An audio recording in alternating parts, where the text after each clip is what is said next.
Welcome to Ranju's free time vlog. இன்னைக்கு vlogல பாலக் பன்னீர் எப்படி பண்ணுறதுன்னு பார்க்கலாம். இது பாலக் ஒரு கட்டு நல்லா 2 தடவை க்ளீன் பண்ணி எடுத்து வச்சுருக்கேன். இது பன்னீர் ஒரு பேக்கெட் நல்லா க்யூப்ஸ் மாதிரி கட் பண்ணி வச்சுருக்கேன். இது எல்லா ஸ்பைசஸும் பிரிஞ்சி இலை, ஏலக்காய், பட்டை, லவங்கம், அன்னாசிப்பூ எல்லாம் 2 எடுத்து வச்சுருக்கேன். 2 பச்சை மிளகாய், 1 இன்ச் அளவுக்கு இஞ்சி, பூண்டு ஒரு 6 பல்லு, இது 2 வெங்காயம், 2 தக்காளி பொடியாக கட் பண்ணி வச்சுருக்கேன், 2 வெங்காயம் பொடியாக கட் பண்ணி வச்சுருக்கேன். இது தாளிச்சிக்கிறதுக்கு சோம்பு, இது கஸ்தூரி மேத்தி, இது லாஸ்ட்டாக கார்னிஷ் பண்ணுறதுக்கு மேலே தூவறதுக்கு. இதுவும் கரம் மசாலா, இது இல்லைன்னா கூட பிரச்சனை இல்லை, ஏன்னா நம்ம இது போடுறோம், அதனால இது இல்லைன்னா கூட நம்மளுக்கு பிரச்சனை இல்லை. ஃப்ரெஷ் க்ரீம் கார்னிஷிங் இது கூட ஆப்ஷனல் தான், இது தேவை இருந்தால் யூஸ் பண்ணலாம். இது இந்த கஸ்தூரி மேத்தி, கரம் மசாலாலாம் தேவை இருந்தால் யூஸ் பண்ணுங்க, தேவையில்லாட்டி விட்டுடுங்க. இப்போ வாங்க எப்படி செய்யறதுன்னு பார்க்கலாம். ஆன் பண்ணுறேன், பாலக் அதில் போட்டிருக்கேன், தண்ணியில் போட்டு அது வேகட்டும். ஒரு தட்டு போட்டு மூடிடலாம்.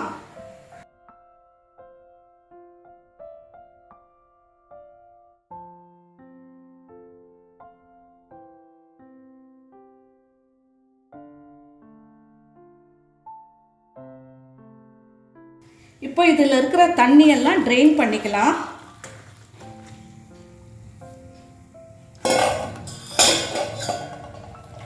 இப்போ இதை ஒரு மிக்ஸி ஜாருக்கு ட்ரான்ஸ்ஃபர் பண்ணிக்கலாம். இந்த தண்ணி வேஸ்ட் ஆகாது இதுக்கு.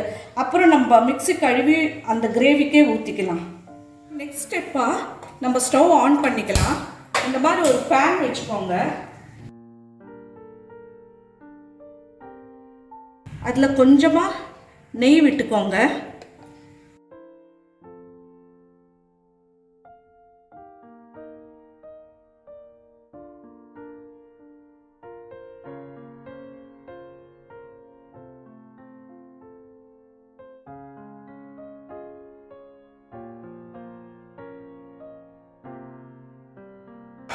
இதில் நம்ம இந்த பன்னீரை சாட்டே பண்ணி வச்சுக்க போகிறோம்.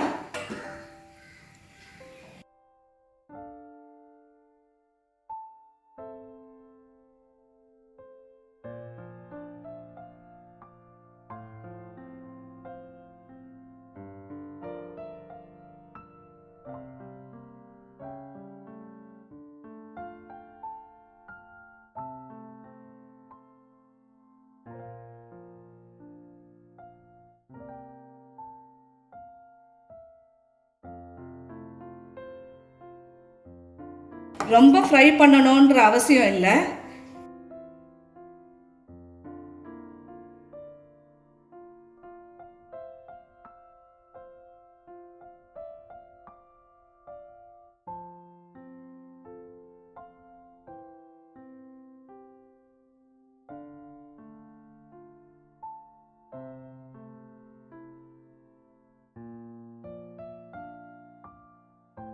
இந்த அளவுக்கு ஆனால் போதும்.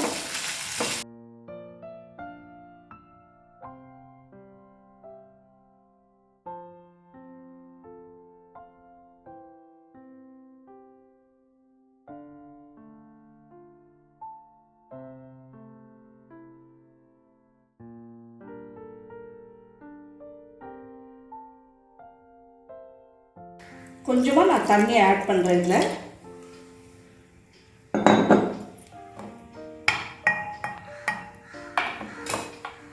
இப்போது நம்ம எடுத்து வச்சுருக்க இஞ்சி, பூண்டு, பச்சை மிளகாய் இதில் போட்டுடலாம். இந்த மசாலாலாம் ஐட்டம்ஸ் எடுத்து வச்சோம் இல்லையா, பட்டை, லவங்கம், சோம்பு, அன்னாசிப்பூ, பிரிஞ்சி இலை, அதுவும் போட்டுடலாம்.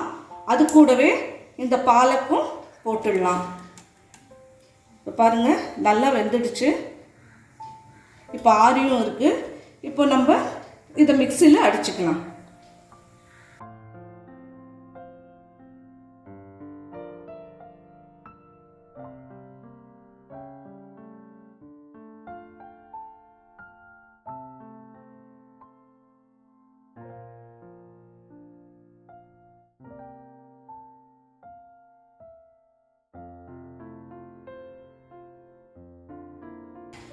பாருங்கள், நல்லா ஸ்மூத் பேஸ்ட்டாக அரைஞ்சிடுச்சு.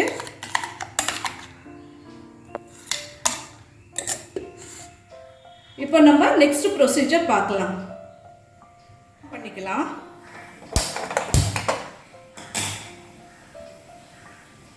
இது அந்த நம்ம பன்னீர் ஃப்ரை பண்ண கீ தான். இது கூட பட்டர் போட்டுக்கிறேன்.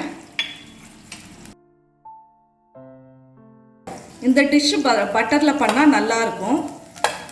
அப்படி ரொம்ப ஹெல்த் கான்ஷியஸாக இருந்தால் நீங்கள் ஃப்ளேவர்லெஸ் எண்ணெய் கூட ஊற்றிக்கலாம்.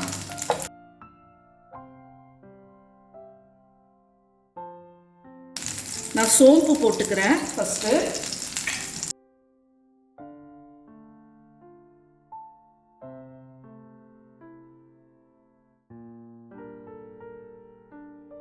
இந்த 2 வெங்காயம் கட் பண்ணி வச்சுருக்கோம் இல்லையா, அதை ஆட் பண்ணிடுறேன்.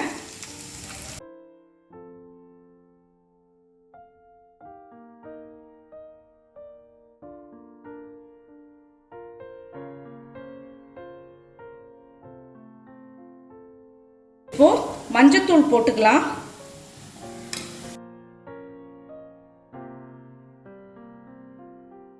இப்போ உப்பு டேபிள் சால்ட் தான் போடுறேன். அப்புறம் பார்த்துட்டு கூட நம்ம திருப்பி போட்டுக்கலாம்.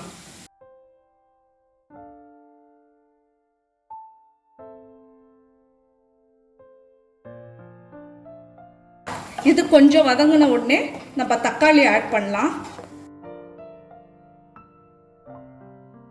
நம்ம சிம்மில் வச்சுட்டு இது நல்லா ஃப்ரை ஆகிறதுக்காக நம்ம லிட்டு போட்டுடலாம். இப்போ நம்ம வெங்காயம் தாளிச்சதை திறந்து பார்க்கலாம். பாருங்க, நல்லா ஃப்ரை ஆகிருக்கு. இப்போ தக்காளி ஆட் பண்ணிடலாம்.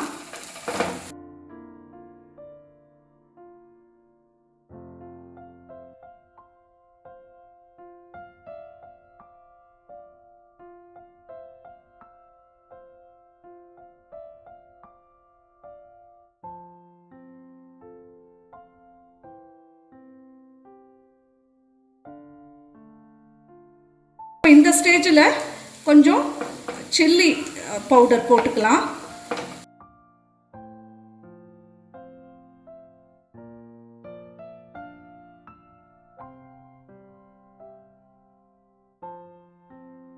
நம்ம 2 பச்சை மிளகாய் போட்டிருக்கோம், இஞ்சி பூண்டு போட்டிருக்கோம். அதனால காரம் 2 ஸ்பூன் போட்டுக்கோங்க, போதும்.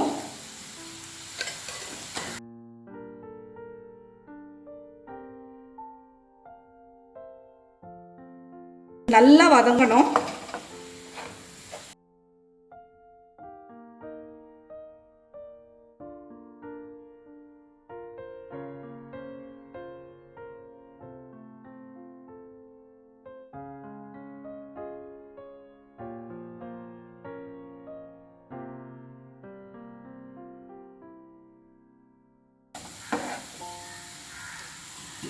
இப்போ மூடி போட்டுடுறேன்.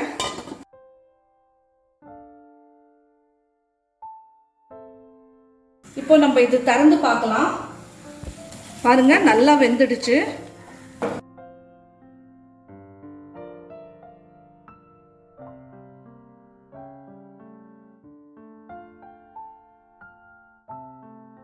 ஸ்டேஜில் நம்ம பாலக், இஞ்சி பூண்டு, பச்சை மிளகாய், அந்த கரம் மசாலா, ஹோல் கரம் மசாலாலாம் அப்படியே ஸ்பைசஸ் போட்டோம் இல்லையா, அந்த மிக்சரை இதில் ஆட் பண்ணிடலாம்.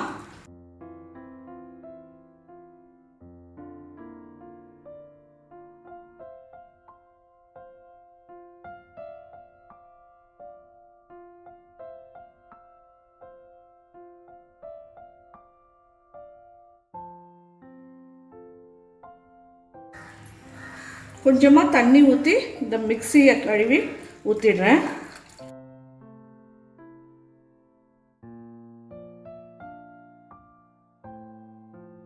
இது அப்படியே சிம்மர் ஆகட்டும்.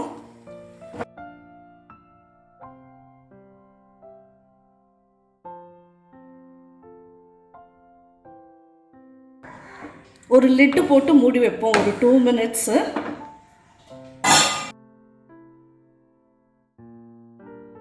இப்போ 2 மினிட்ஸ் ஆயிடுச்சு. நம்ம இதை திறந்து பார்க்கலாம்.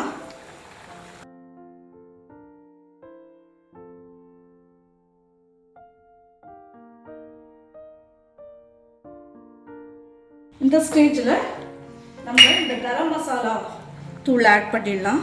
1 ஸ்பூன் எடுத்துருக்கோம். இந்த பன்னீர் ஆட் பண்ணிடலாம்.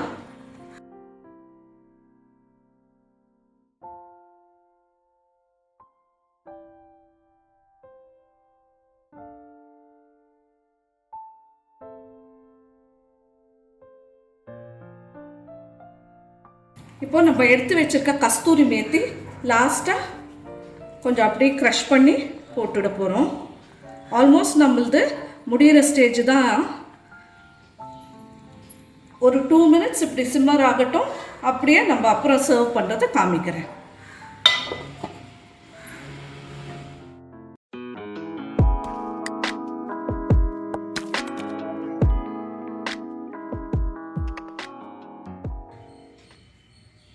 இப்போ நம்ம பாலக் பன்னீர் நான் ஃப்ரெஷ் க்ரீம் நடுவில் கொஞ்சம் ஊற்றி சர்வ் பண்ணியிருக்கேன்.